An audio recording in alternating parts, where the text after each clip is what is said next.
یہ 4 stake holders ہیں جن کو مل کے بیٹھنا ہوگا، اور جب تک یہ مل کے نہیں بیٹھیں گے تو آپ دہشت گردی بالکل کنٹرول نہیں کر سکتے۔ اور اگر عمران خان کہتے ہیں میں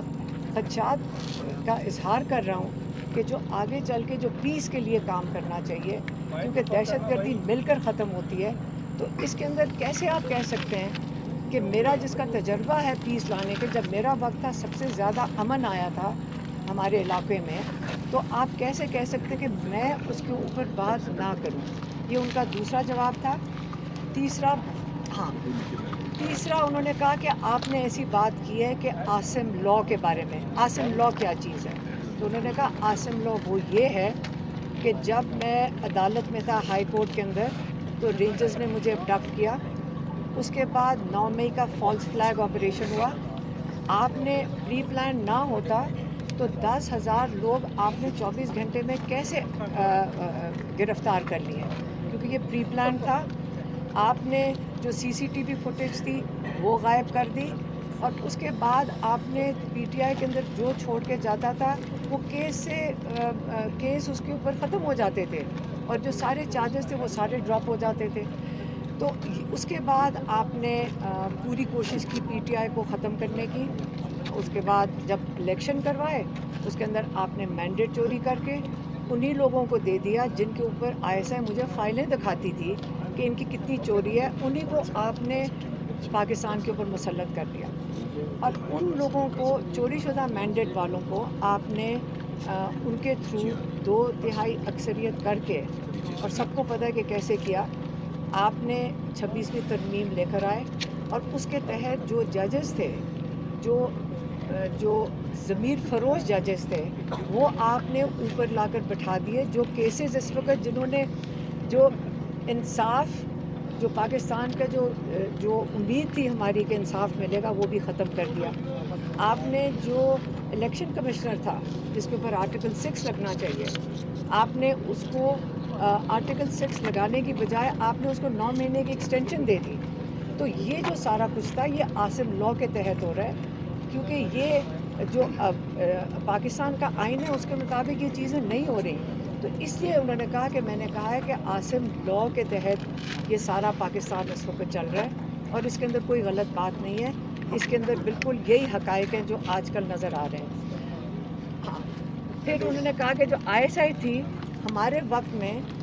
جو یہی آئی ایس آئی اس کا بڑا اہم کردار تھا، اور جو امن جب ہم نے پاکستان اور افغانستان کے ساتھ تعلقات ٹھیک کرنے تھے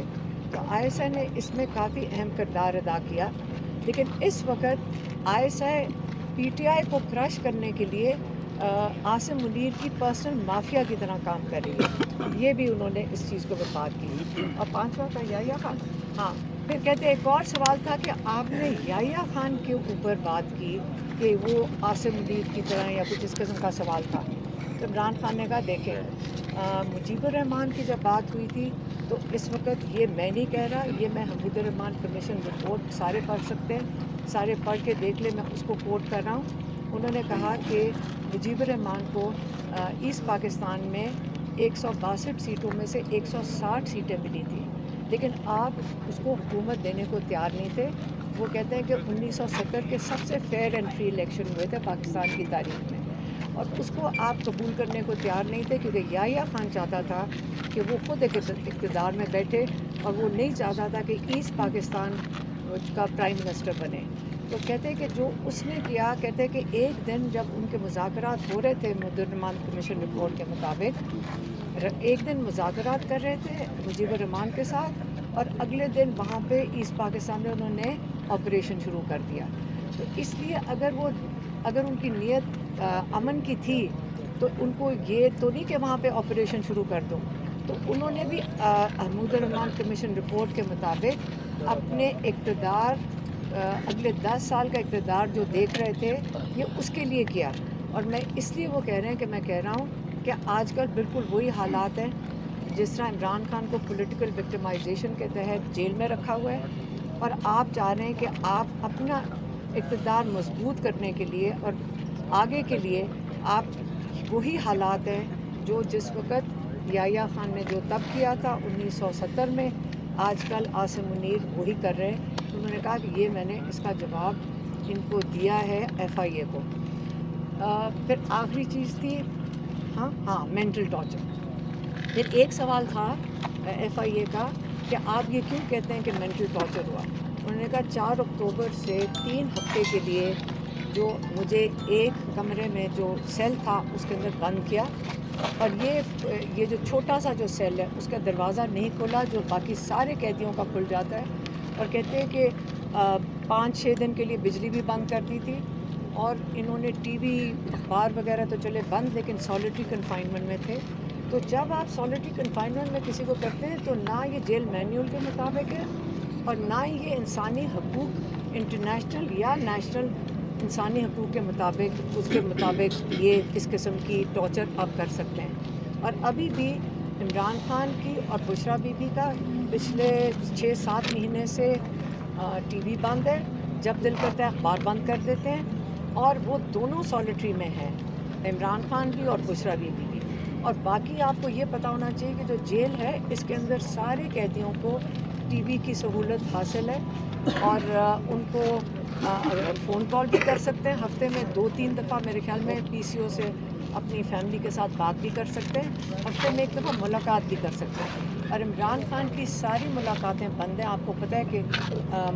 منگل کے دن فیملی کے اور وکلاء کی ملاقات ہوتی ہے, اور یہ کئی مہینوں سے بند ہے. آج کل اگر ہم بہنیں اندر جا رہی ہیں وہ اس لیے کیونکہ وہاں پہ جیل ٹرائل چل رہا ہے. 1-2 دن میں میں اس ہفتے میں جو سلمان صفدر بتا رہے تھے جیل ٹرائل ختم ہو جائے گا, اور جب جیل ٹرائل ختم ہوگا تو عمران خان مکمل آئسولیشن میں چلے جائیں گے, کیونکہ نہ فیملی کی ملاقات ہوئے گی, نہ لائرز کو ملنے دیا جا رہا ہے عمران خان سے, اور نہ ہی جو ان کے پارٹی کے لوگ ہیں جو جمعرات کو ملتے تھے نہ ان کی ملاقات ہو رہی ہے. تو آہستہ آہستہ انہوں نے ساری ملاقاتیں بند کر دی ہیں, اور عمران خان کو مکمل قید تنہائی میں ڈال دیا, اور بشرا بی بی کو بھی. تو یہ عمران خان کی جو 5 پوائنٹس تھے. ایک سیکنڈ ختم نہیں کیا مجھے